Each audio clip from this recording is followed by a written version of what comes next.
O texto que nos desafia é Atos 5:42, que diz assim: todos os dias, no templo e de casa em casa, não cessavam de ensinar e de anunciar Jesus, o Cristo. A igreja cristã primitiva tinha uma vivência nas casas, além da vivência do templo. E era uma vivência diária, não é uma coisa apenas eventual. E aquela experiência daquela igreja, nós queremos resgatar quando nós pensamos em pequenos grupos da igreja. Chamar de pequenos grupos, ou chamar de célula, é muito relativo. Tem gente com dificuldade com o nome de células, por isso chamar de pequenos grupos, ou grupos familiares, mas a dinâmica é a mesma, a intenção é a mesma. E há algum tempo eu venho estudando sobre isso.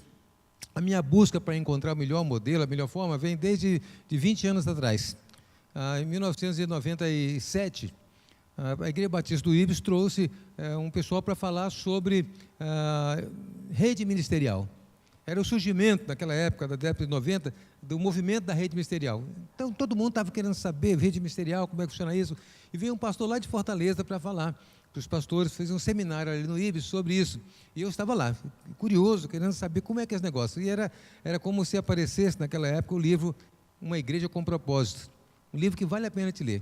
Eu devorei aquele livro em 2 dias, um livro fantástico, e comecei a conhecer a rede ministerial. De rede ministerial, foi havendo uma evolução para a igreja com propósito.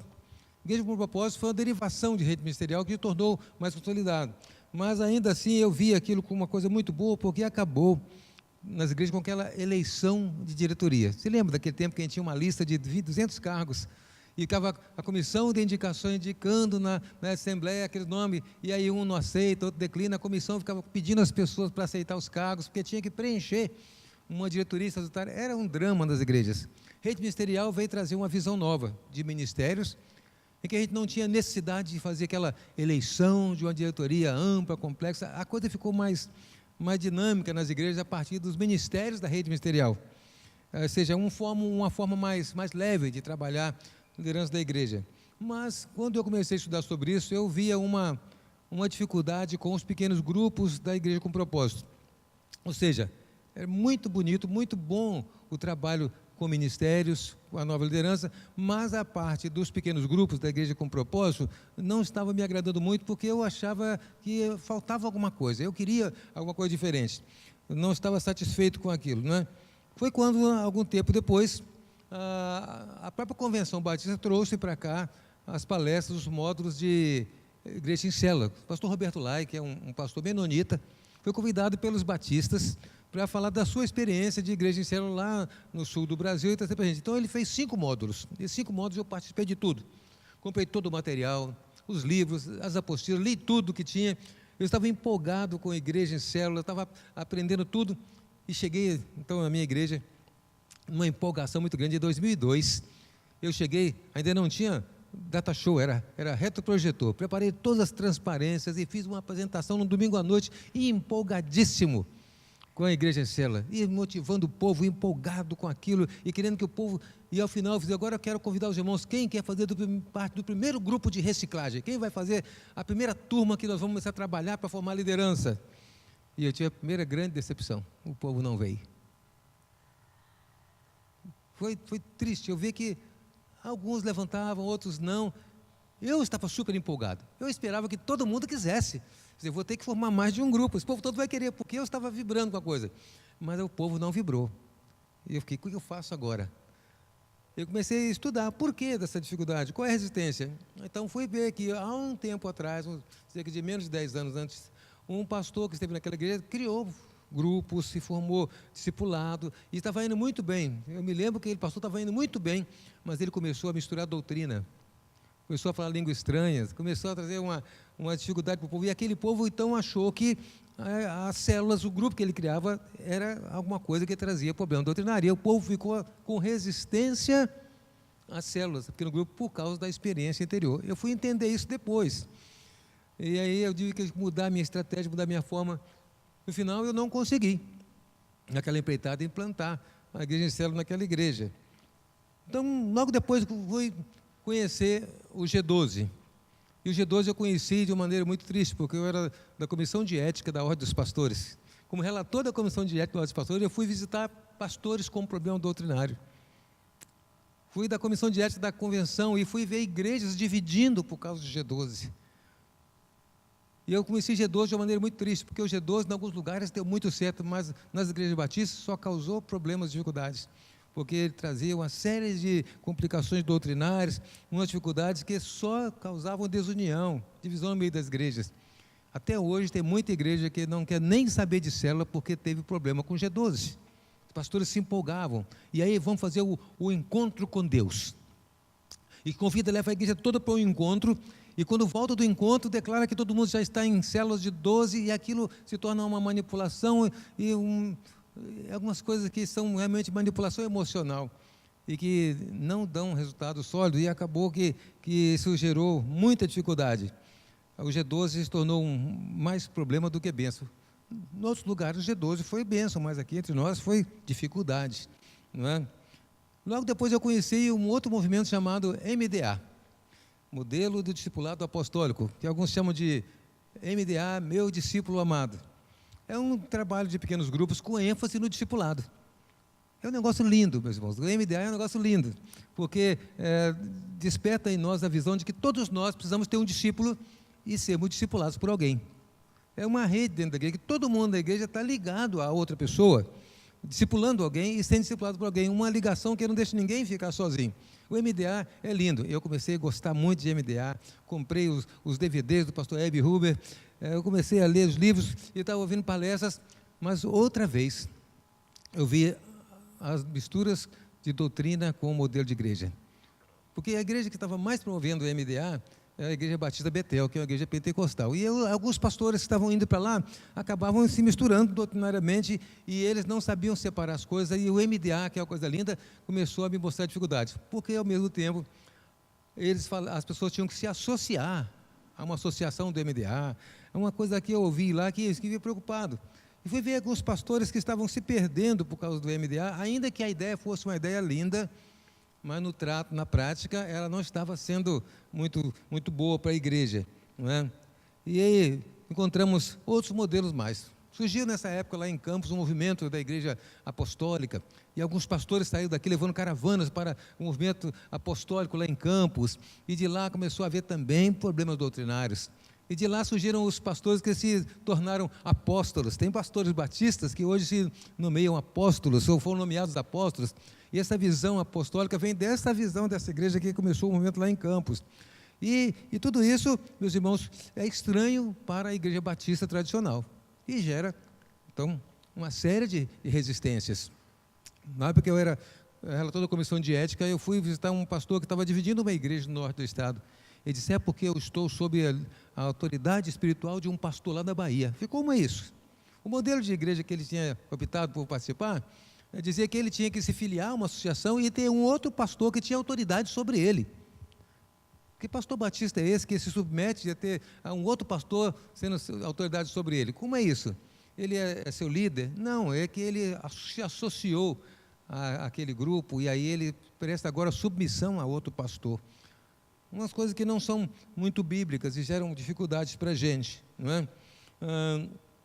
Nesse tempo é que eu estava de férias, há cerca de quase 3 anos atrás, e a minha esposa queria muito ir a Belo Horizonte conhecer o movimento da Igreja Batista Central de Belo Horizonte. Então ela entrou na internet e viu que naquela semana das nossas férias tinha um congresso Paixão Contagiante lá em Belo Horizonte. Falou, vamos nessa, vamos! E ela fez inscrição lá do congresso e fez reserva do hotel, e nós fomos nas férias para Belo Horizonte, e nós conhecemos a Igreja Batista Central de Belo Horizonte no congresso de Paixão Contagiante. Meus irmãos, é um negócio realmente contagiante.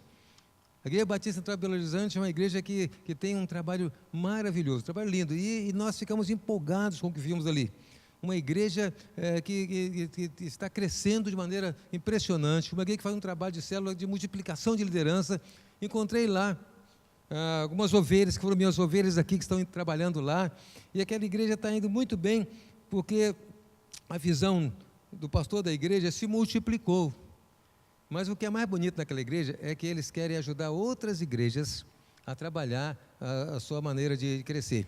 Ou seja, a Igreja Batista Central de Belo Horizonte, ela dá um apoio a qualquer pastor, qualquer igreja que queira aprender como trabalham em células. E fazem isso de graça, não cobram nada, ninguém precisa associar, ninguém precisa comprar material, ninguém precisa prestar obediência. Eles dão um DVD para quem vai participar do Paixão Contagiante, um DVD com todo o material, com todo o treinamento, com tudo que se precisa, dão de graça e se prestam a ajudar esses pastores nas suas dificuldades, a levar para retiro de pastores. Eles se prestam a dar todo o apoio para que essas igrejas saiam da mesmice e implantem o grupo, sem nenhuma obrigação com eles. E é um trabalho lindo. Isso chama-se DNA, ou seja, desafiar, nutrir e apoiar. Não é um método DNA.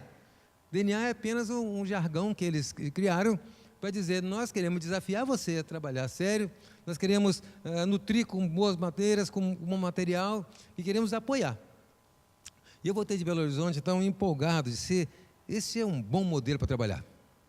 E vamos ver como trabalhamos isso. E justamente em Jabaraí nós estamos trabalhando a visão de igreja multiplicadora nesse tempo. Estudando sobre igreja multiplicadora, eu estava pregando sobre a visão já há algum tempo, desde que cheguei em Jabaraí, desafiando a liderança, estava trabalhando questões que são básicas, e quando voltei de Belo Horizonte eu disse: esse é o melhor material para formar liderança. Mas não é também 100% tudo que nós queremos. Eu continuo acreditando que o material da igreja multiplicadora é o melhor material para o evangelismo, mas o DNA é o melhor material para formar liderança. Então, nós estamos trabalhando em Jabaraí com esses dois materiais. Algumas dificuldades a igreja que quer trabalhar pequeno grupo tem que administrar. Algumas dificuldades que os irmãos poderão ter quando fizerem uma opção por trabalhar em pequeno grupo. Qual a primeira dificuldade? A primeira dificuldade é se querem ser uma igreja em célula ou igreja com células. É uma grande diferença, sabiam? A igreja em célula faz todo o seu trabalho, todo o seu planejamento, todo o seu programa em função da célula. Ou seja, tudo gira em torno das células. A célula passa a ser assim determinante para as organizações da igreja. A igreja com células é aquela igreja que não deixou de ter a sua estrutura, não deixou de ter o seu programa, não deixou de ter a sua forma de trabalhar, mas que também abriga as células, também desenvolve as células. Mas as células não determinam a estrutura da igreja. Então essa é uma coisa que tem que ser muito clara na visão da igreja quando escolhe trabalhar pequenos grupos. Pequeno grupo, todo mundo já sabe que é o melhor modo de conservar os membros da igreja, não perder ninguém. A melhor maneira de fechar a porta dos fundos. Todo mundo já está cansado de saber que pequenos grupos é a melhor maneira de ter comunhão, de ter aproximação, de as pessoas se integrarem na igreja. Então, irmãos já ouviram muita coisa desde julho de como é bíblico e como funciona, como é bom pequeno grupo. É preciso ter, então, clareza sobre que tipo de pequeno grupo ou de célula vamos ter. Em Jabaraí, nós chamávamos de pequeno grupo, às vezes de célula. Então, um dia reuniu o pessoal e disse: vamos resolver. Nós vamos ser pequeno grupo multiplicador, PGM ou célula? Aí as pessoas disseram: não, vamos ser célula, tudo bem. E todo mundo concordou que nós passamos a ser células. Mas até aquele momento, ainda eu não queria impor aos irmãos uma nomenclatura. Irmãos vão escolher como querem ser chamados. E aí os líderes de células disseram: nós vamos ser células, que nós vamos ter um nome único. E assim começou a funcionar. Uma segunda dificuldade que a igreja com pequenos grupos tem que administrar é se ela quer ser uma igreja local ou uma igreja metropolitana. Qual a diferença entre igreja local e igreja metropolitana? Uma igreja local é aquela igreja que está com a ênfase, com foco no seu bairro, na sua área, aonde estão as pessoas. É a igreja que quis crescer ali e alcançar a sua vizinhança. A igreja metropolitana é aquela igreja que não quer ficar presa ao seu bairro local, mas quer se expandir, multiplicar. Qual é a diferença? Quando nós pensamos nisso, nós queremos fortalecer cada dia os nossos laços no nosso local. E quando nós partimos para outro bairro, a gente pensa então em ser igreja multiplicadora e organizar outra igreja, quem sabe? Igreja multiplicadora quer justamente organizar mais igrejas. A visão de missões nacionais, a visão da Convenção Batista é que as igrejas se preocupem em multiplicar em igrejas, não em grupos. A visão de igreja multiplicadora é que cada igreja se preocupe em organizar outras igrejas, para termos mais igrejas pregando mais frentes. Uma igreja metropolitana não quer organizar outras igrejas, ela quer ser uma igreja grande, maior, que tenha células espalhadas por toda a cidade. Hoje em dia tem várias igrejas que têm célula no quintal das outras igrejas. Então é provável que os irmãos encontrem algumas células aqui no seu bairro, de uma igreja batista de outro lugar. É muito comum uma igreja de célula aqui ter uma célula lá no bairro da outra igreja, pertinho da outra igreja. Porque a visão dessa igreja não é uma visão de igreja local, mas de igreja de metrópole, uma igreja que se espalha. Então, nós vamos ter, às vezes, que fazer uma escolha. Se nós temos uma visão de igreja local ou de igreja metropolitana, será que ainda vai ser natural para a gente abrir uma célula, por exemplo, lá no bairro de Santa Mônica, abrir uma célula em Coqueiral do Taparica, abrir uma célula no Ibis? Não, nós somos todos da Igreja Batista de Guaranhuns. Nós temos célula lá porque o irmão mora lá, porque tem um parente lá, e nós começamos a espalhar. E aí nós deixamos de conservar a visão de igreja local para ser uma igreja de metrópole. Isso é questão de escolha. A igreja que faz opção, se ela quer trabalhar assim. A maioria das igrejas de células hoje são igrejas metropolitanas. Igrejas que não estão localizadas, estão espalhadas, porque a visão é de crescer. É por isso que quando se fala que a igreja tem tantos mil membros, são igrejas que tem muita gente, mas que não é do bairro. Por exemplo, a Igreja Batista de Central de Belo Horizonte, essa é onde eu fui, tem cerca de 12 mil membros. Ela tem células em toda Belo Horizonte espalhado. Lugares que tem igreja e lá tem uma célula, aquelas células estão espalhadas, ou seja, aquela igreja cresceu muito, espalhou muito, mas não é uma igreja do bairro, não é? Agora chega a ter célula até mesmo na Espanha, porque tem missionário na Espanha, quem está lá na Espanha também é membro da igreja. É muito natural acontecer isso. As igrejas em células tendem a se multiplicar dessa maneira, porque a visão é de igreja. Então, quando elas têm uma célula num bairro que começa a crescer muito, organizam lá uma congregação. E essa congregação pode ter 100, 150 membros, eles não organizam aquela igreja. É congregação e continua a congregação. Nós temos 5 mil membros, mas congregações de 100 membros ali, congregações de 200 membros ali, que não se emancipam porque continuam na visão de ser uma igreja metropolitana.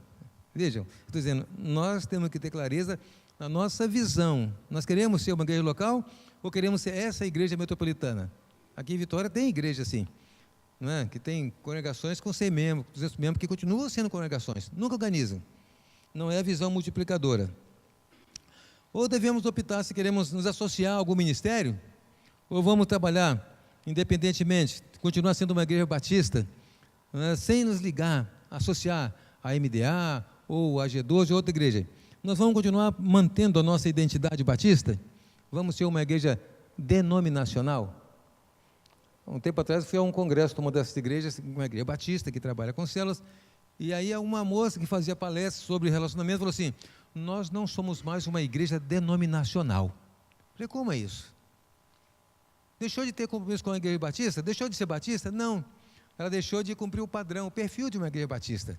Não está mais preocupada em ter as organizações da igreja batista, não está mais preocupada com o plano cooperativo, não faz mais ofertas missionárias, não faz mais as coisas que uma igreja batista tradicional fazem, mesmo que tenha o nome de batista. Deixou de ser uma igreja denominacional. Será que os irmãos, quando começarem a trabalhar pequenos grupos, começarem a multiplicar suas células, vão continuar sendo uma igreja denominacional?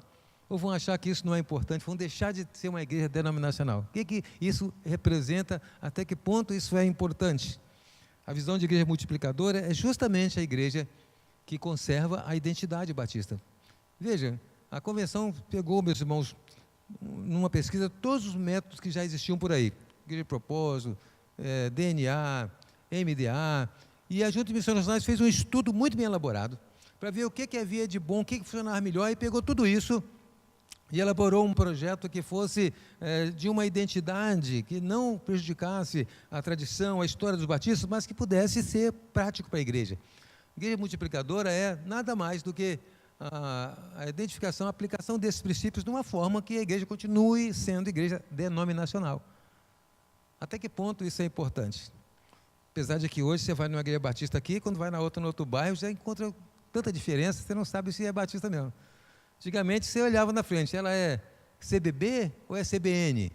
CBB é Convenção Batista Brasileira, se é CBN é Convenção Batista Nacional. Você sabia que era uma igreja pentecostal. Hoje em dia está lá CBB e o culto é de igreja pentecostal. Ou seja, nós perdemos muito essa identidade, né? Mas o que nós queremos ser? Essa que é a minha pergunta. Qual é a questão para administrar? Em Jabaraí, nós queremos ser uma igreja batista. e continuar sendo uma igreja batista. A igreja batista de Jabaraí vai continuar sendo a igreja batista, mesmo que ela tenha células. Ela continua sendo uma igreja denominacional, ela continua sendo uma igreja que faz campanha de missões, ela continua sendo uma igreja que enfatiza as organizações missionárias, ela continua sendo uma igreja, meus irmãos, que conserva a identidade batista. Pelo menos enquanto eu sou o pastor lá, essa igreja vai trabalhar com a visão de ser uma igreja denominacional. Um outro pastor, futuramente, não sei se vai conservar essa mesma visão. Mas o que eu passo para as pessoas que eu estou treinando, formando como líderes, é que nós somos uma igreja batista e não abrimos mão disto. Isso é muito importante para a gente.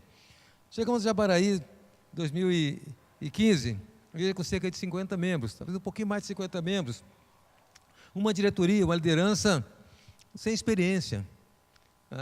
Eu queria saber, meus irmãos, quantas pessoas temos aqui podendo pregar no culto. Eu tinha talvez 1 ou 2 irmãos que podiam pregar no culto, os outros tinham muita dificuldade de falar à frente. Um povo muito simples de Jabaraí, mas um povo muito ensinável. Se é que os irmãos me entendem, ensinável é aquele povo que aceita ser ensinado, um povo que aceita aprender, um povo que está pedindo para ensinar. Pastor, ensina para a gente, pastor, treina a gente. Eu senti claramente que aquelas pessoas ali queriam que o pastor desse para eles algum recurso, algum treinamento, e nós começamos a estudar sobre isso. Comecei a pregar sobre a visão de pequenos grupos, comecei a pregar sobre igreja multiplicadora, trabalhar sobre isso. Então, agora tem que começar a pensar em formar a liderança. E fiz lá um cursinho rápido de pregadores, dirigente de culto, mas era pouco. Então, disse, vamos fazer um estudo agora com um grupo, quem quer estudar uma coisa mais profunda. Vamos fazer um estudo de conhecendo Deus e fazendo a sua vontade. E convidei os irmãos que eu acreditei que pudessem ser líderes, tinham esse potencial, e começamos a estudar. Durante mais de 6 meses, nós fomos estudando sobre conhecendo Deus e fazendo a sua vontade. É um livro fantástico, porque ele tem que fazer 5 lições por semana, e são lições grandes. Então as pessoas tinham que estudar a Bíblia, tinham que gastar tempo com aquele livro, tinham que orar. E aquela turma pegou firme, aquela turma começou a crescer e a amadurecer. Esse meu trabalho era para justamente dar um pouco mais de maturidade espiritual para aquela liderança, dar àqueles irmãos um pouco mais de peso na vida espiritual, começar a dar mais maturidade na questão da experiência pessoal com Deus. E deu bom resultado. Quando terminou isso, então, fiz um desafio. Agora eu quero formar liderança. Foi quando eu voltei das minhas férias, e eu disse, eu quero começar um treinamento de liderança agora no formato do DNA. Voltei de Belo Horizonte com material, e agora, quem quer fazer parte do primeiro grupo de liderança para futuramente ser líder de célula, líder de pequenos grupos, quem gostaria de fazer parte? E aqui tinha 60 membros naquela ocasião e 32 pessoas se apresentaram. Mais da metade da igreja. Meus irmãos, eu fiquei feliz, né? Lembrem-se que eu falei da minha frustração lá em 2002, quando eu estava empolgadíssimo com a igreja de célula e chamei o povo não veio.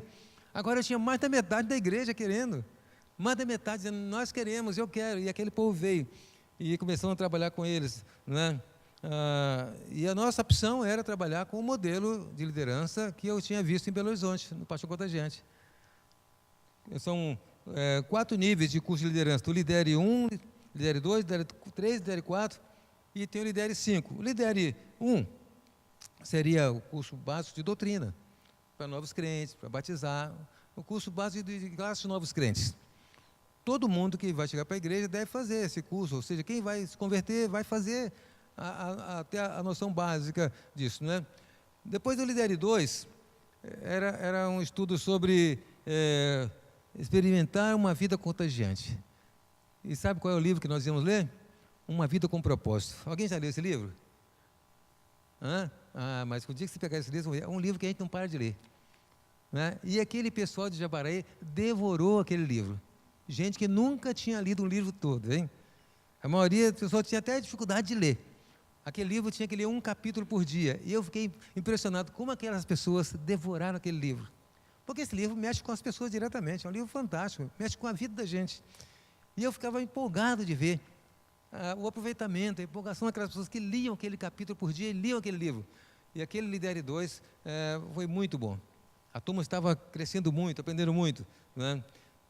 Acabou aquele, passamos por outro livro, que era Tenha uma Vida Contagiante, o livro Cristão Contagiante.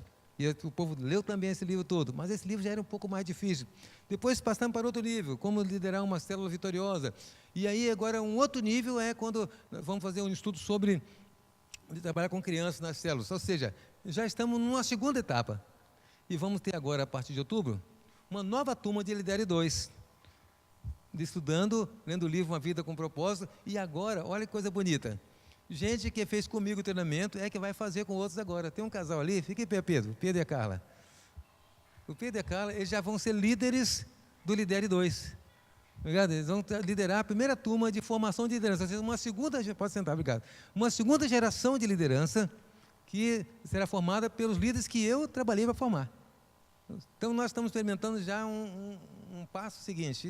Isso é muito gratificante para o pastor. Ver as pessoas que foram treinadas treinando outros. Isso tem que acontecer para ter o bom resultado da igreja de células, não é?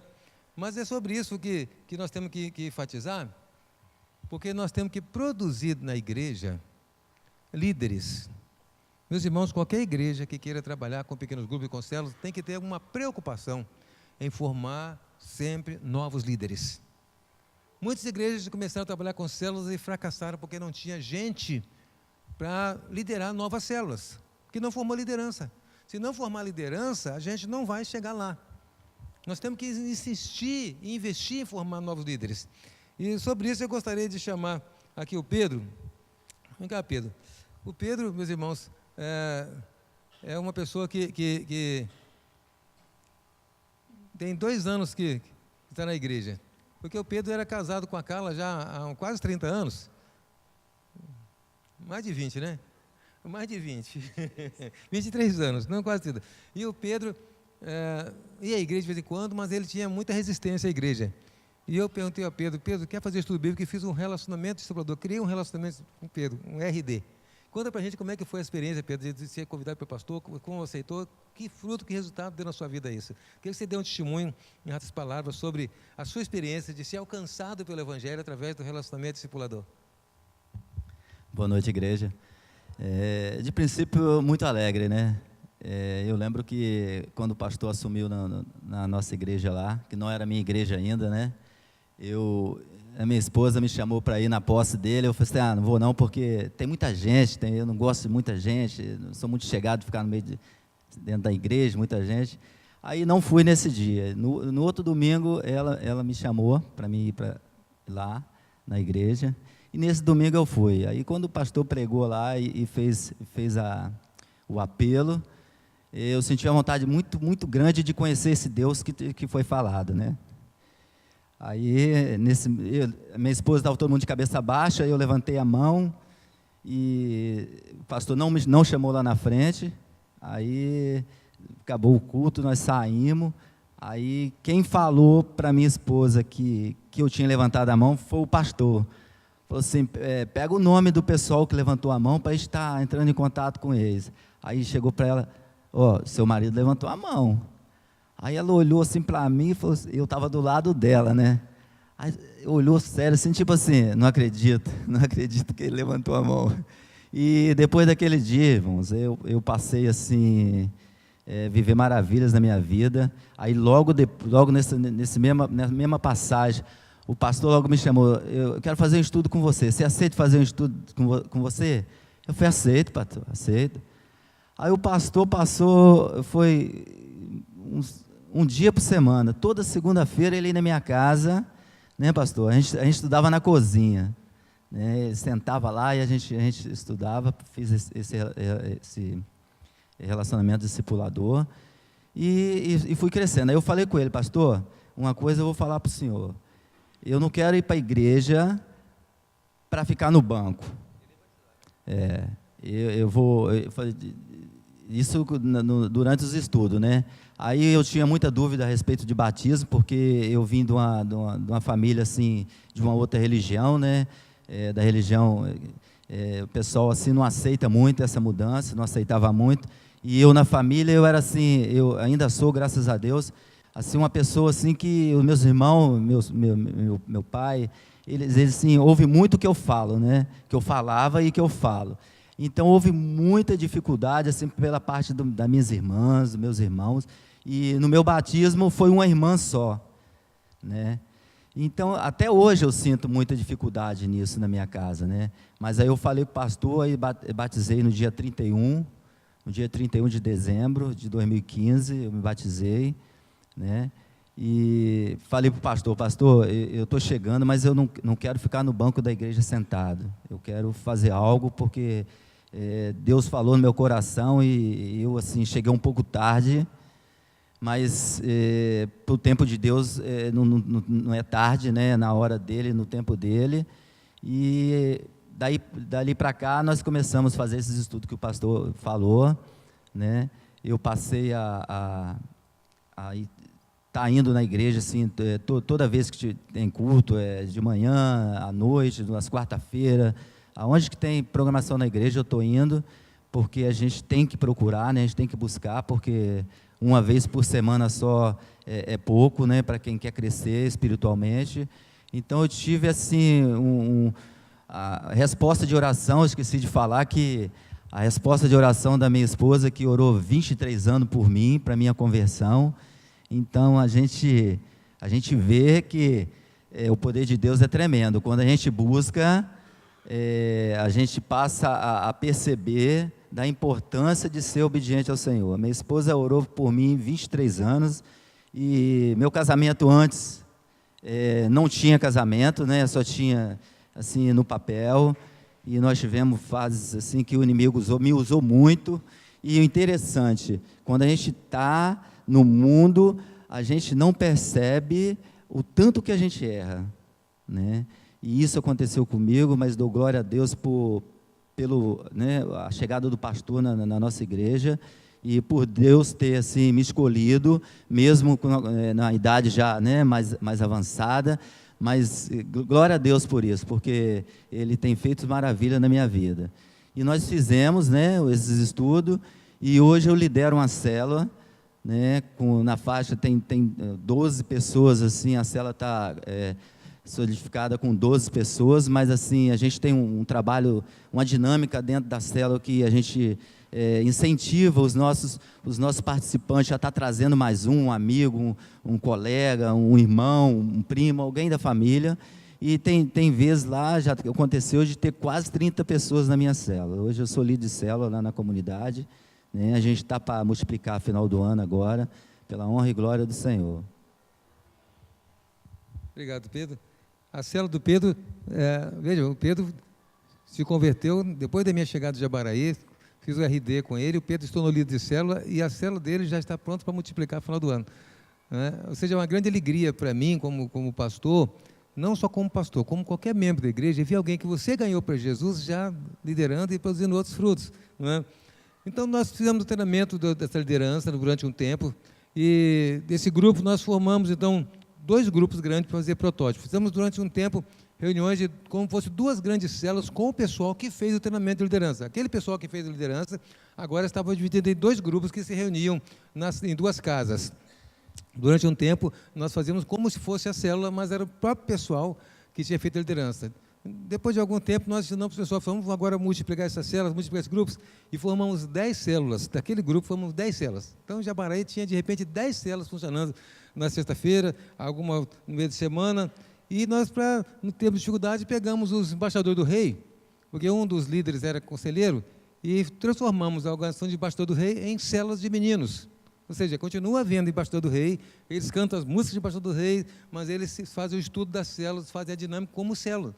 E eles já querem agora, a partir desse mês que vem, duplicar, já vão organizar uma segunda célula de meninos, porque eles trazem seus amiguinhos, trazem colegas, estão ganhando outros para Jesus, e a célula dos meninos vai multiplicar em 2 células de pastor do rei a partir desse mês que vem, uma para quinta-feira, outra para domingo. Mesma coisa com as mensageiras. As mensageiras também trabalham como células. A irmã Carla, esposa do Pedro, é conselheira de mensageiras, e elas estão crescendo muito, uma turma muito grande, e já não comportam mais, nós vamos ter mais uma célula, 2 células de mensageiras, ou seja, as meninas ganhando outras meninas para Jesus. Veja como a coisa vai fluindo, como é bonita a coisa, não é? E aí nós acreditamos, meus irmãos, que o modelo de evangelismo da igreja, quando trabalha com pequenos grupos, é a melhor maneira de trabalhar com RD, relacionamento discipulador. Ou seja, nós temos muito mais facilidade de chegar às pessoas que nos conhecem, que têm um relacionamento com a gente, de amizade com a gente, que são nossos amigos, nossos parentes. nossos vizinhos, essas pessoas aceitam o nosso convite com mais facilidade. Então, a melhor maneira de alcançar as pessoas é tendo com elas um relacionamento com a intenção de ganhá-las para Jesus. Não é? Nós precisamos pensar sempre em formar liderança, sempre formar liderança, investir em liderança. E aí, toda célula tem que ter alguém sendo treinado, um líder em treinamento. Ou seja, o líder de célula, ele tem que ter o olhar voltado para ter alguém na célula, que ele esteja investindo para treinar essa pessoa, porque quando a sua célula for duplicar, ou for multiplicar, já tem a gente para assumir. Ou ele sai com um grupo e deixa o outro líder, ou esse novo líder sai com um grupo, ele continua, mas que a célula não fique sem liderança. Não é? Eu trouxe também o Raimundo. Vem cá, Raimundo. O Raimundo e a Marcela também foram batizados por mim, depois que cheguei lá. Se converteram, depois cheguei em Jabaraí, né? Ele e a Marcela. O filho deles, um menino de 13 anos, hoje está com 15 já, né? Tinha 13 anos, e nós estávamos fazendo uma campanha de 40 dias de oração e jejum. E o menino dele vinha para a igreja todo dia, às 5h30 da manhã, orar pela família dele. E antes de terminar os 40 dias, Deus tocou o coração do Raimundo e ele se converteu. Aí juntou pai e filho orando pela mãe. E logo depois também Marcelinha se converteu. Aí a Sandra, minha esposa, fez o estudo com ela, o RD com ela. Então nós temos aqui uma série de trabalho. E o Raimundo hoje está sendo um líder em treinamento de uma célula. A líder dele é a Márcia, que não está aqui, a Márcia Fabiano, não é? E ele está junto trabalhando. Como é a experiência de se sentir sendo treinado para ser líder? Fala para a gente um pouco da sua experiência. Boa noite, meus irmãos. Quero dizer para meus irmãos que a experiência hoje em dia de ser um líder de treinamento hoje de células é muito gratificante para mim. Eu tenho só que agradecer a Deus. E, em segundo lugar, agradecer o pastor Wilson, que ele que levou até nós, né?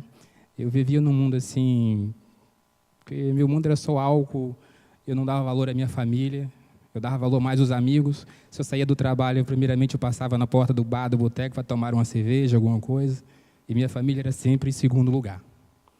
E aí, meu filho, com menos de 10 anos, ele começou a ir à igreja.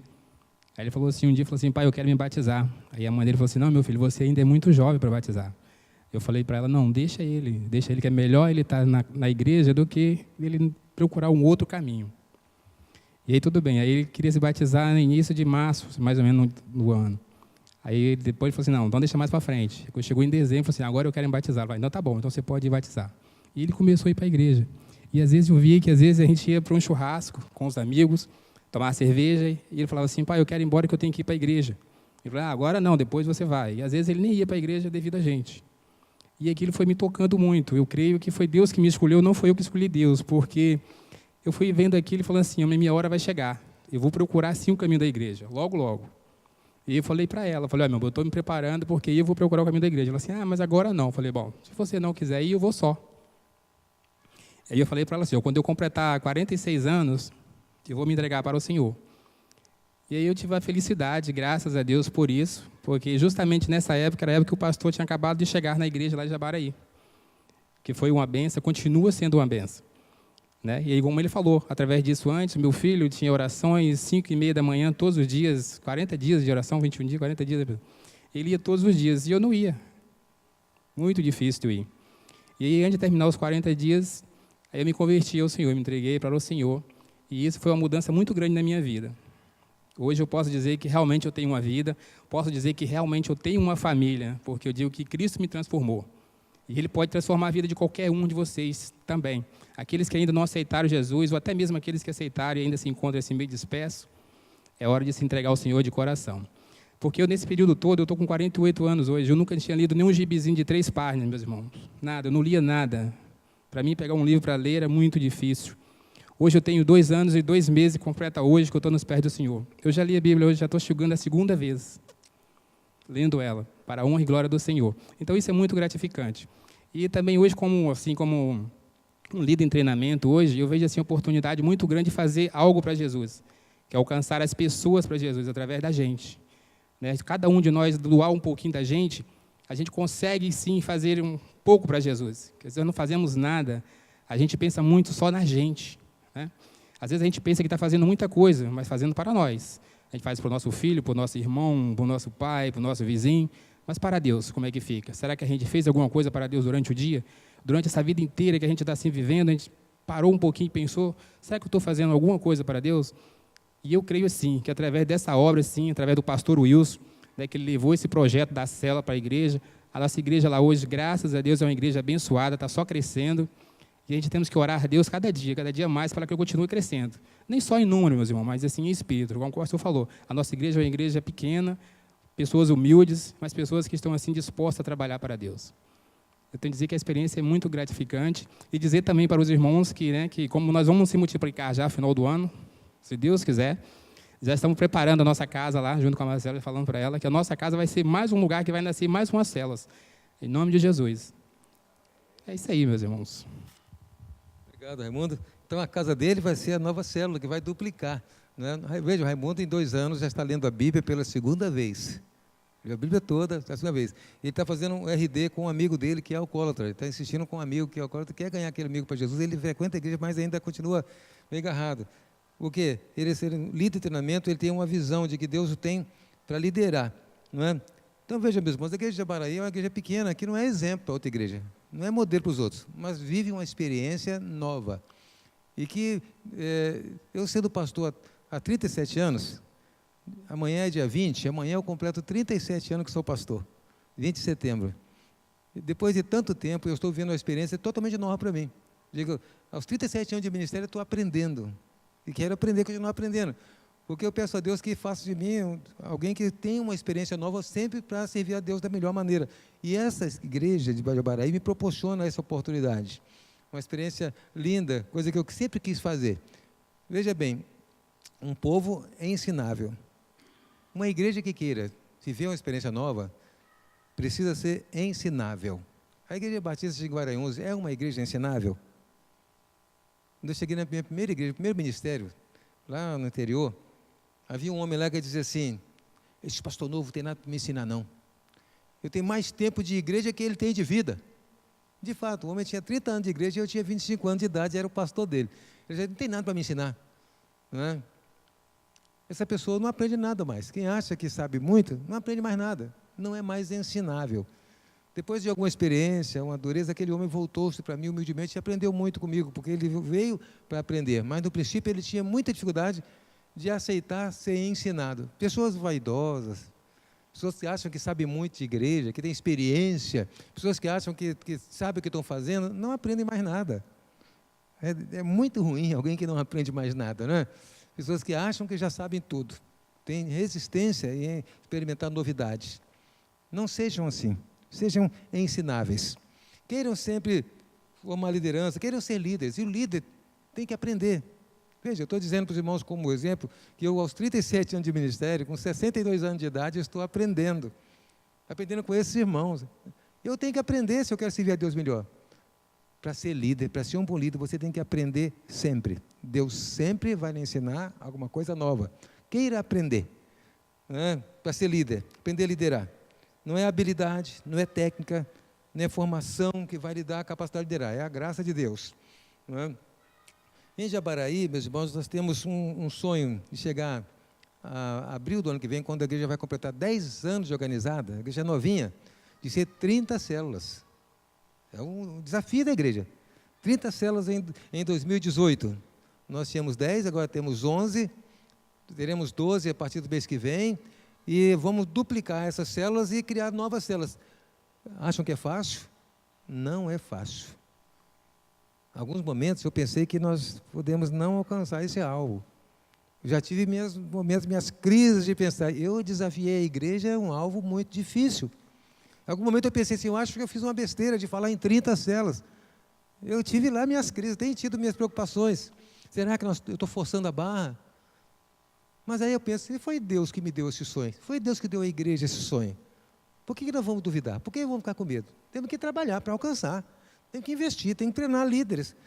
Se nós queremos ter 30 células, temos que treinar 30 líderes. E ter mais 30 líderes em treinamento. Nós precisamos de ter 30 líderes em abril de 2018. Esse é o nosso desafio. Quanto à multiplicação, quanto ao aumento, é a parte de Deus. Deixa Deus fazer a parte dele e nós vamos fazer a nossa parte. Se nós acreditarmos, nós vamos treinar os líderes. Se nós acreditarmos, nós vamos trabalhar para isso. E Deus vai fazer a parte dele e nós fazemos a nossa parte. É o nosso desafio. Quando a igreja tiver 10 anos organizada, ela pretende ter 30 células. E para isso, nós vamos trabalhar desde agora. Não é? São 10 anos da igreja. E essas 30 células é um sonho. Um sonho. Mas, acima de tudo, é um desafio de fé e de oração. Nós vamos começar agora o Lidere 2, vamos formar a liderança, vamos multiplicar a liderança e será que mais gente se converta. Nem sempre é fácil, meus irmãos. Teve uma célula que nós tivemos que praticamente desativar, mudar de lugar. Essa semana, essa célula vai mudar de casa, porque aquela casa não deu certo. É um pouco fora do bairro, e nós tínhamos expectativa que mais gente se convertesse, mas não houve conversão naquela célula como a gente esperava, e aquela célula mingou um pouco, nós vamos fazer aquela célula agora em outra casa. É andar para trás? São dificuldades que a gente tem. Há uma célula que tem tido uma luta, dificuldade, não consegue juntar muita gente, a líder às vezes fica desanimada, mas ela não desanima, ela é esforçada. A irmã Janete é uma boa líder das células, e às vezes ela enfrenta uma dificuldade quando as pessoas não estão vindo muito, mas ela não desanima. A irmã Carla estava liderando uma célula que também mudou de casa, porque as pessoas não estavam indo, mas ela não desanimou. Líder de célula não pode desanimar quando encontrar dificuldade. Não é, Pedro? Ele não pode desistir, porque o líder de célula é um sonhador. O líder de célula é alguém que é um visionário, tem visão de coisa grande, da glória de Deus. O líder de célula é alguém que achou o seu lugar na obra de Deus. O líder de célula é alguém que assumiu, sabe, a grande comissão. O líder de célula é alguém que aceitou o desafio. Ele não pode desanimar quando houver dificuldade, quando algumas pessoas não aderirem. Ele não pode desanimar quando ele sentir que as coisas não estão fluindo. Não está havendo muita conversão, não tivemos batismo, não tivemos muitos batismos ainda como fruto das células. Não pode desanimar. O pastor Manu não está aqui agora porque ele foi lá pregar, mas eu diria para ele também, pastor, não pode desanimar. O pastor é o primeiro líder de célula, porque é líder dos líderes de célula. Não deixem seu pastor desanimar. Não deixem ele enfraquecer da visão. Porque quando ele vibrar, se empolgar, ele empolga os outros também. Ele anima os outros. E assim nós temos que trabalhar, acreditando, primeiramente, que essa visão é de Deus. E que Deus é que dá o crescimento. Não é assim que Paulo diz? Um planta, outro rega, mas é Deus é que dá o crescimento. As células são um método de crescimento. Mas não é só pelo crescimento. Quando a convenção trouxe o pastor Roberto lá para falar sobre igreja e células, e alguns pastores ficaram muito empolgados. Sabe por quê? Meus irmãos, igrejas e células são métodos que as igrejas mais crescem no mundo. Tem igreja com 15 mil membros, igreja com 25 mil membros, igreja na Coreia com 50 mil membros. Igrejas em células são as igrejas que mais crescem no mundo. E alguns pastores se empolgaram. Vou trabalhar que a minha igreja também vai ser uma igreja assim, vai ser uma mega igreja. E alguns pastores começaram a trabalhar sonhando da sua igreja se tornar uma mega igreja. Nem todo mundo conseguiu. Ainda não temos grandes, megas igrejas na Grande Vitória. Nem todo mundo, alguns viram seu ministério enfraquecer por isso. Não é por causa de números que a gente trabalha em células. Não é querendo aparecer, ter destaque. A gente trabalha na visão de desincumbir a grande comissão, de levar o evangelho aos perdidos, alcançar as pessoas. E não é alcançar gatos pingados, é alcançar multidões. A visão da igreja precisa ser uma visão de alcançar multidões.